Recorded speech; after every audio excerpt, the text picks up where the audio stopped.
I'm Chris Murphy, Senator from Connecticut.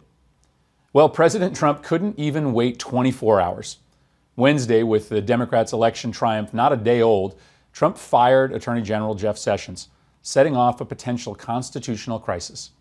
He named DOJ Chief of Staff Matt Whitaker as acting Attorney General, who has a long history of hostile statements towards Special Counsel Mueller's investigation, including advocating defunding and imposing limitations on the probe.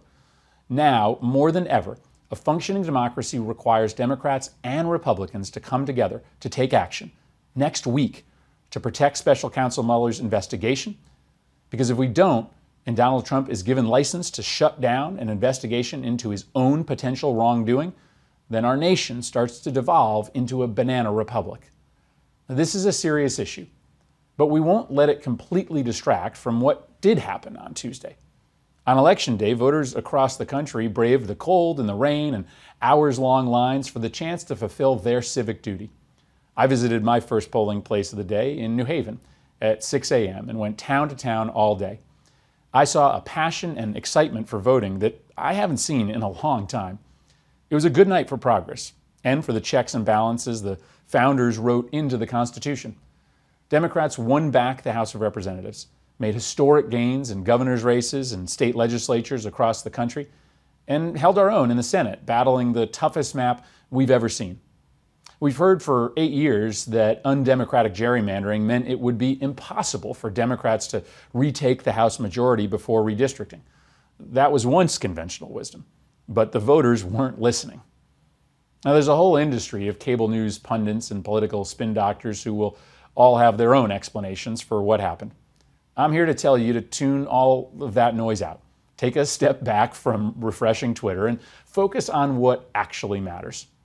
On the ground, out here in America, this election was about, more than anything else, healthcare.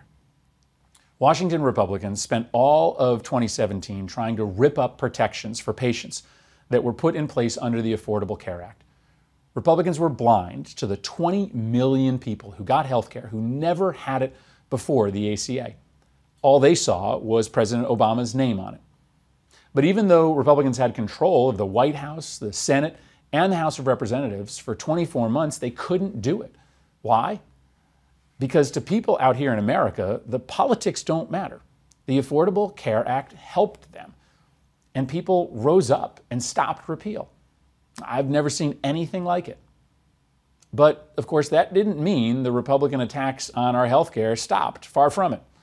Donald Trump has systematically sabotaged the underpinnings of the American healthcare system, jacking up costs and gutting benefits for people when they get sick.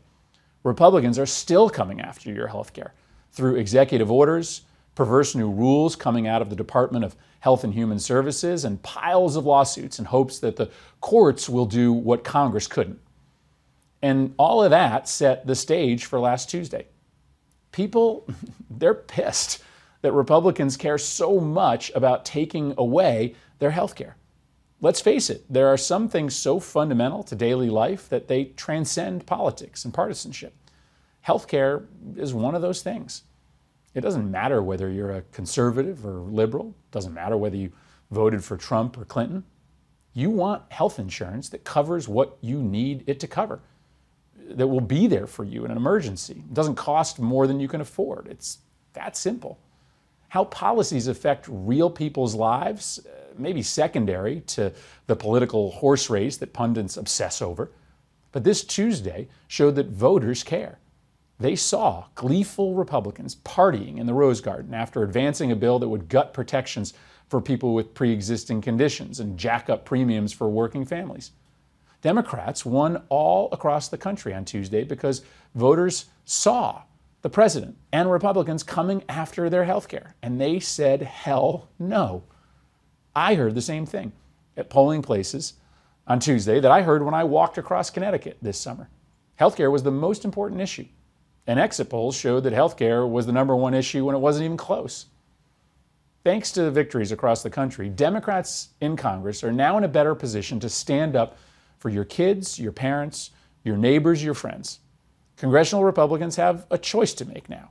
Continue down their path of sabotage or work with Democrats to lower healthcare costs and expand access to quality care. If Republicans continue to sabotage your healthcare, we'll stand up against their efforts to hand control of your healthcare over to the insurers, who frankly see sick people as a liability, not as patients who can get better with the right care.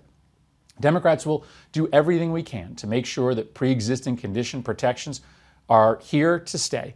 And we'll try to use our new power to take the next steps, like taking on the drug monopolies and forcing down the exorbitant costs of prescriptions that still threaten to bankrupt many Americans and the U.S. Treasury. But the success of our healthcare system, it isn't just up to us. You have a role to play right now. Open enrollment for health insurance is here. If you're uninsured or you don't get your insurance through your employer, go to healthcare.gov today to shop around and pick the health insurance plan that fits the needs and the budget of you and your family. Do your research. Just be sure to pick a plan by the deadline of December 15th. Everything that I and my colleagues in the Senate and the new Democratic House majority do to defend patient protections will be meaningless if you don't go out and make sure that you have health insurance. So do it.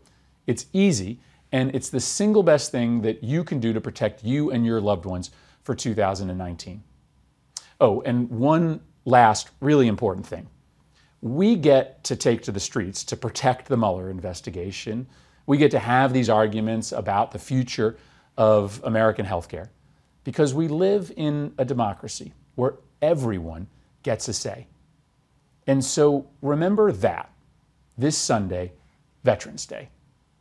Tuesday's vote represented a dramatic shift in power in Washington and all across the country. But remember that millions of people across the world never get to vote in an election. Thank a veteran this weekend because they made sure that we can.